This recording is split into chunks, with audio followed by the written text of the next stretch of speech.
Today on ELN Morning. Learning to love, how one student is using her eating disorder to inspire change. Creepy critters circulating on social media, the unwanted surprise found in McEwen. Start your morning off right. We show you how to make an easy cold brew in your dorm room. All that and more. ELN Morning starts right now.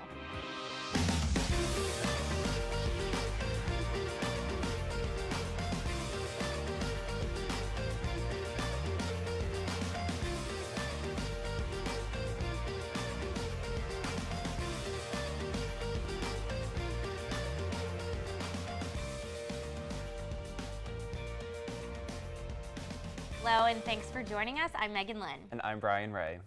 This week is National Eating Disorder Awareness Week. According to the National Eating Disorder Association, 30 million Americans struggle with an eating disorder. This year, the week is themed Come As You Are and aims to educate people about eating disorders and break the stigma. One Elon student's battle with her eating disorder is inspiring her to share her story to help others. Ever since I was like 5 years old, I can remember having some sort of body dysmorphia. Sophomore Taylor Cruz has struggled with her body image for as long as she can remember. I remember just thinking my legs are so fat, and I was just so embarrassed to wear like swimsuits and different things like that. As a competitive dancer, she always felt the pressure to be perfect. I was like, I have to look super skinny on stage. I have to look perfect. I started to really think of myself as who I was, how people saw me physically. So I thought that if I was skinnier, people would like me more. And I thought that if I was skinnier, I would like myself more. She says the people she looked up to only made the problem worse. I also had a really mean dance teacher too, who would just make physical comments to my friends and I about our weight and, say that we were horrible dancers. Hearing it from a grown adult who was once my role model just kind of like spiraled me out of control. Psychologist Bilal Gander says for athletes, pressure from coaches can strengthen an eating disorder. Influence of a coach who's very harsh without having any training in how to approach a topic that's sensitive. That causes some real harm. Her senior year of high school, Cruz was diagnosed with anorexia and says she had to give up dancing in order to heal. I made the choice to say, I need help. I wanted to get better. I didn't want to live like this all the time. I didn't want to have to go run 3 miles a day just to work off a piece of candy that I ate.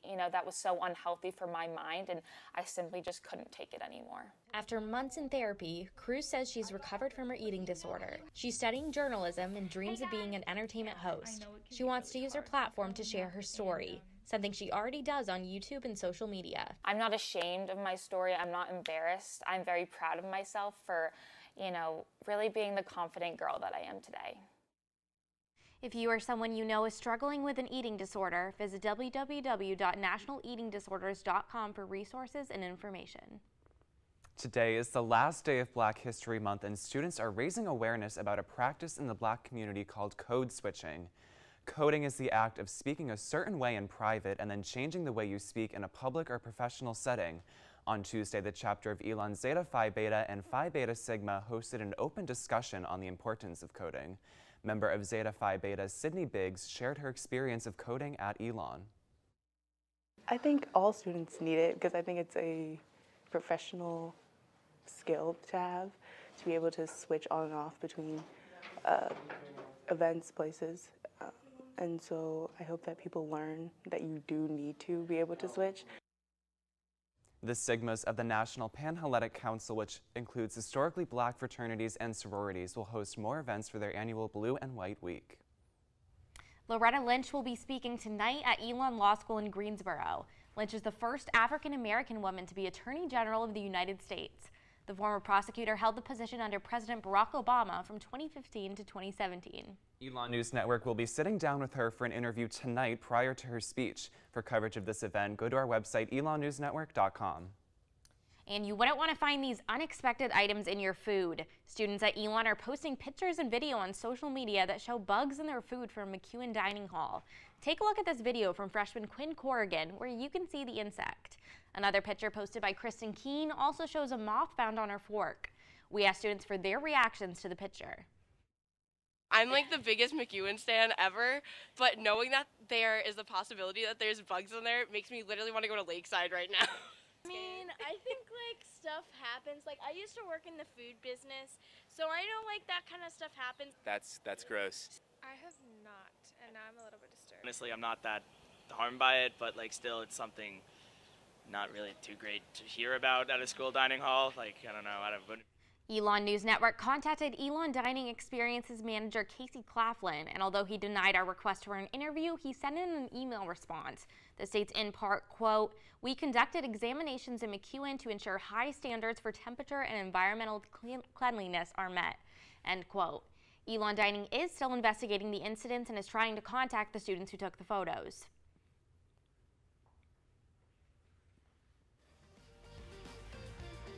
Rest of the week or even the rest of the day.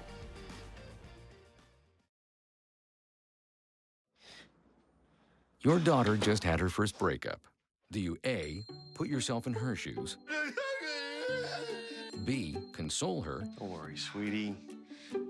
This is gonna happen a lot. Or C, find her a new boyfriend? Nice, single boys.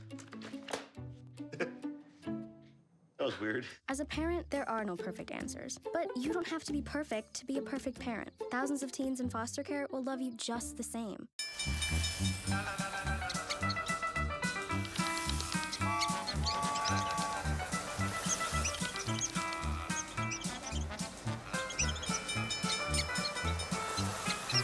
Kids will spend 15 minutes watching online videos like this one. Brushing for 2 minutes now can save your child from severe tooth pain later. 2 minutes, twice a day. They have the time.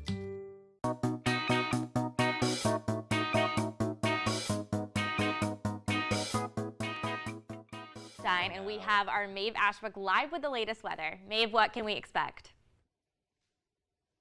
Thank you so much, Megan and Brian. If you are an Elon student, you were pleasantly surprised this morning when you walked outside. It is beautiful and very different compared to the last few days where it's been a lot of drizzle, rain, cold temperatures. For the rest of the day, we will be seeing partly cloudy skies with a high of 63 and a low of 42.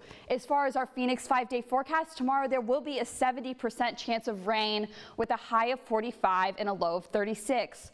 On Saturday, there won't be any rain, but there won't be any sun either. We'll be seeing our highest high of the Phoenix 5-day forecast, 60, and a low of 42. And it's an every other day situation this weekend with the rain. On Sunday, there is rain forecasted with a high of 58 and a low of 38. On Monday and Tuesday, we will be back to these partly cloudy skies that we have seen this morning. With a little bit chillier temperatures, we'll see a high of 51 on Monday and a high of 44 on Tuesday. That's all I have for you today. Megan and Brian, back to you in the studio.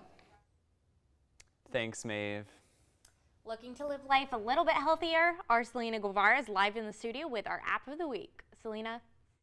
Yeah, if you've ever wondered how to actually break down what all of these ingredients are on the back of your shampoo bottle or any cosmetics or food, this app helps you do it. So what you can do is you can scan the barcode of your product and it'll show kind of what the main ingredients are. It will explain what they are and then also show some of the most common allergies, toxins, or ingredients. Now, some of these products might be like come up with red or yellow flags, but the FDA does approve everything that's sold in supermarkets. So really what you should mostly be concerned about is if you have really sensitive skin or allergies, then you might want to buy a little bit of the products that have some more of the green than the red and the yellow. I've also tested a few of the products that were in my bathroom, and since I'm a college student, I'm buying things that are generally a little bit cheaper, and those generally tend to be less healthy, quote, according to the app, than some of the more expensive alternatives. But again, you're not going to die from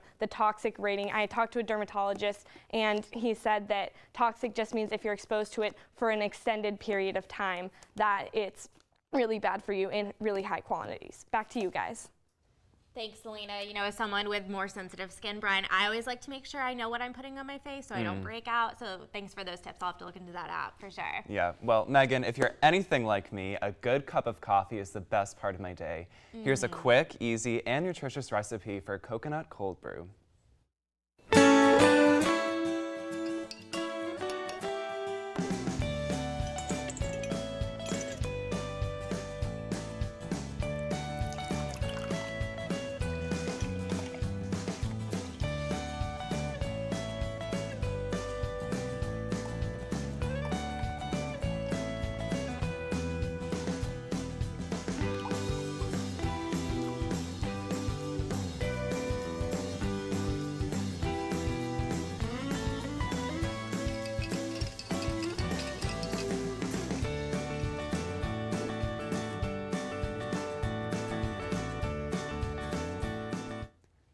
Thanks for making my coffee for me Yeah, this morning, let's give it a Brian. taste.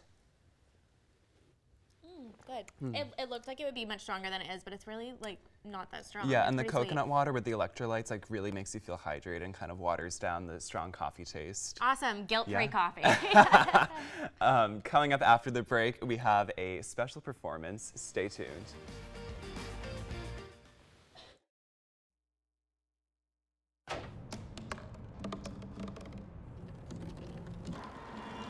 Everybody has a dream.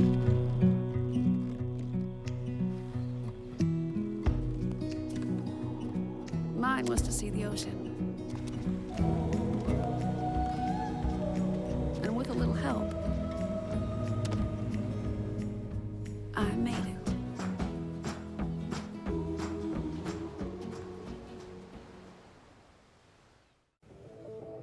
What are you, superheroes? Just four brothers who hate bullies and love this city.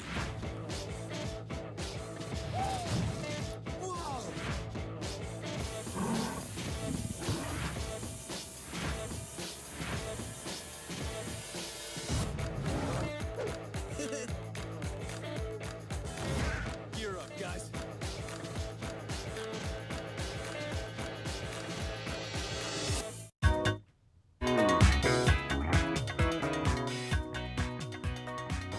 With freshman Hannah Hubbard. Hannah, what are you going to be singing for us today, and can you tell us why it's so important to you? So today I'm going to be singing I Hate the Bus from Caroline or Change, and this song is so important to me and especially Black performers in the community because this show is about race relations in the 1960s in Louisiana, and the character that sings this song is around our age, and she's kind of saying how important it is for the younger generation to like stand up and fight against any sort of oppression that Black people have faced. So yeah.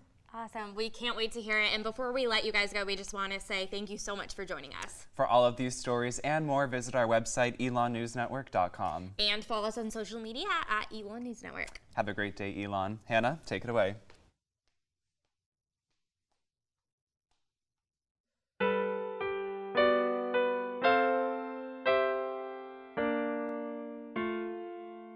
I hate the bus.